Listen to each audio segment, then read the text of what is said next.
야성의 이재명으로 돌아왔습니다. 저는 오늘 이 자리에서 국민 여러분께 엄숙한 마음으로 선언합니다.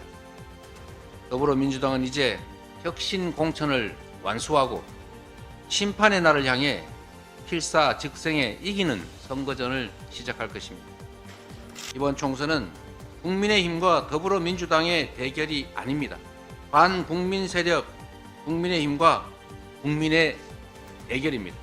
존경하는 국민 여러분, 그리고 사랑하는 당원 동지 여러분, 오늘로부터 정확하게 1년 10개월 전 윤석열 정권이 탄생했습니다. 선서, 나는 헌법을 준수하고 법치와 공정을 부르짖던 이 정권은 그동안 대체 어떤 국정을 펼쳤습니까?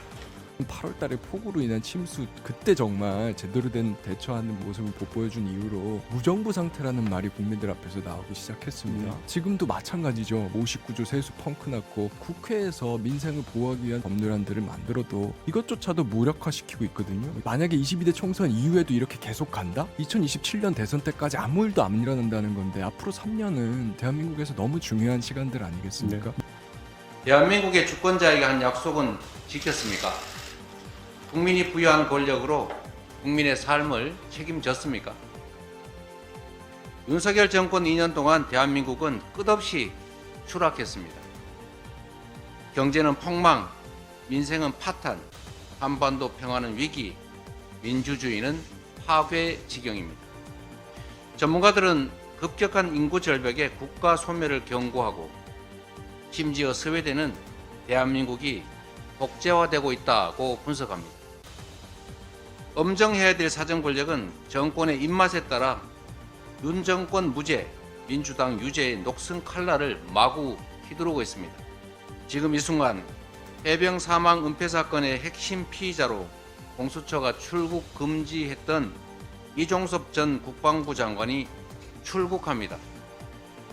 해병대 상병의 억울한 죽음이 반복되지 않으려면 진상규명과 책임자 처벌은 필수인데 대통령은 탄핵 추진을 피해서 국방장관을 전격 교체하더니 급기야 그를 호주 대사로 임명해서 해외로 빼돌리고 있습니다.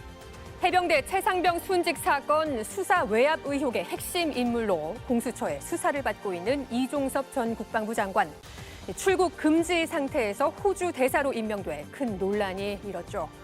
법무부는 결국 출국 금지 조치를 풀었고 이 전 장관은 대통령 신임장 수여 등 공식 절차도 생략한 채 오늘 저녁 호주로 출국했습니다. 이것이 바로 정권이 강조하는 법치와 공정, 자유 대한민국의 실체입니까?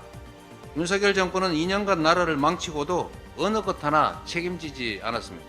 국민을 대표할 후보는 국민 존중, 이것이 기본 중의 기본인데도 국민의힘은 국민에 대한 최소한의 예의조차 지키지 않고 있습니다. 그야말로 폐륜 공천으로 국민을 능멸하고 있습니다. 국정 실패를 책임지기는커녕 오히려 그 책임자들에게 국회의원 후보 공천장으로 꽃길을 깔아주는 폐륜 공천입니다. 이 폐륜 공천은 대국민 선전포고 바로 그 자체입니다. 국민의힘의 공천 면모를 일부만 살펴보겠습니다. 천안갑의 신범철 전 국방부 차관, 경북의 임종득 전 국가안보실 제2차장, 사망사건, 은폐 조작 사건의 책임자들 아닙니까? 국민을 주인이 아니라 지배 대상으로 업수히 여기지 않고서야 이럴 수는 없는 것입니다. 국민들은 이게 나라냐? 라고 묻습니다. 당진의 정용선 후보, 청주 서원의 김진모 후보, 불법 여론 조작 등으로 중범죄 유죄 선고를 받았는데 바로 사면시켜서 공천한 그야말로 사면 공천 아닙니까? 강서구청장 김태우 후보 생각이 안 날 수가 없습니다. 부산 수영의 장예찬 후보, 저도 기사를 보고 알았지만 참 입에 올리기도 거북한 온갖 국민이 부끄러울 음란 표현 이런 걸 했는데도 공천했습니다. 음란 공천하는 겁니까?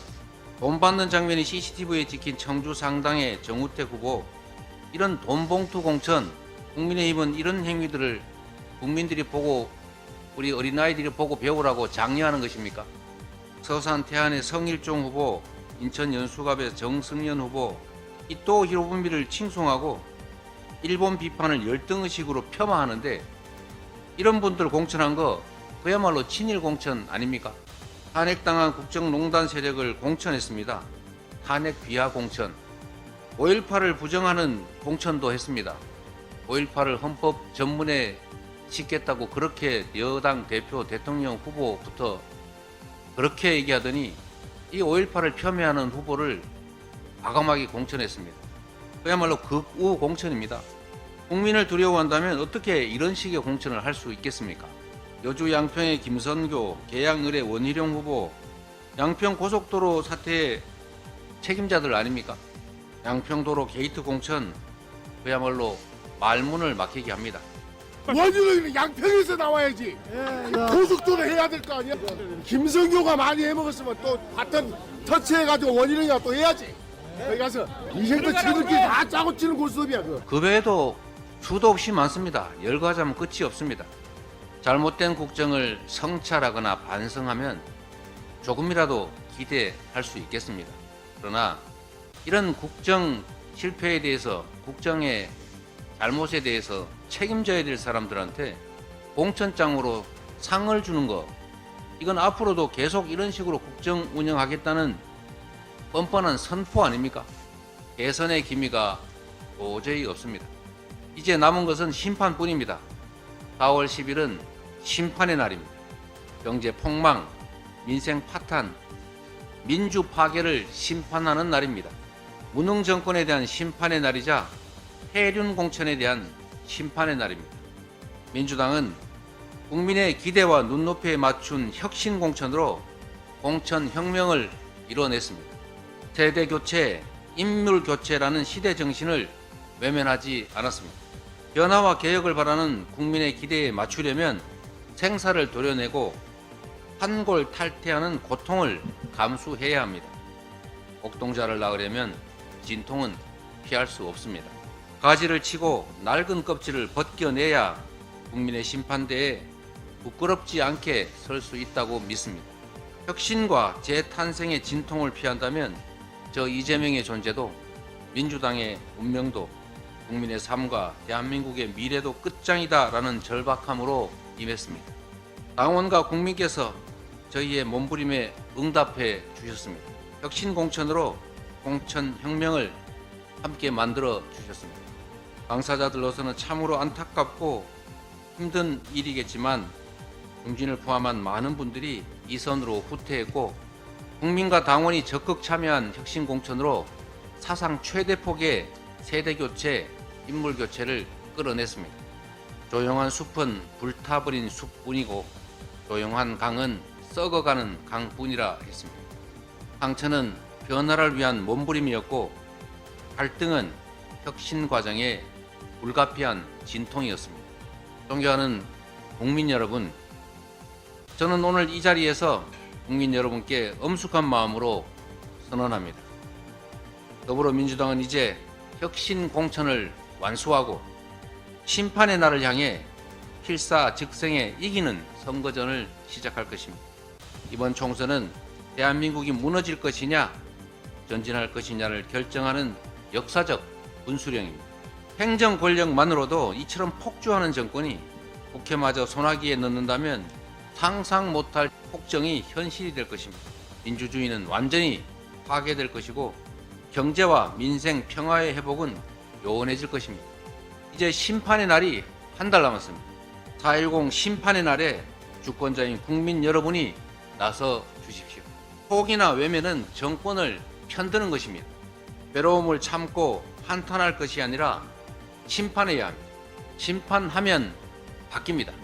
심판해야 바뀝니다.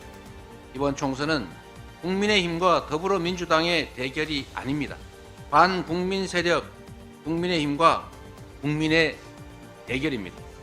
절체절명의 마지막 기회에 4.10 심판의 날에 반국민 세력을 심판하고 국민이 승리하는 도구로 더불어민주당을 사용해 주십시오. 이제 민주당은 할 일 앞에 미적대는 그런 과거의 민주당이 아닙니다. 일머리를 알고 추진력이 강한 검증되고 유능한 일꾼들로 완전히 진영을 새로 갖췄습니다. 준비됐습니다. 자신 있습니다. 이겨야 하고 이길 수 있고 반드시 이기겠습니다.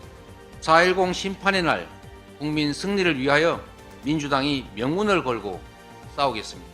반성하지 않는 윤석열 정권의 폭정을 저지하고 대한민국을 다시 일으켜 세우겠습니다. 불공정반 헌법 세력, 반국민 세력, 반국가 세력, 반민족 세력, 반민주주의 세력, 반경제 세력, 반평화 세력, 반환경 세력, 반민생 세력을 심판해야겠습니다. 오늘 영상은 여기까지입니다. 시청해주신 여러분 고맙습니다.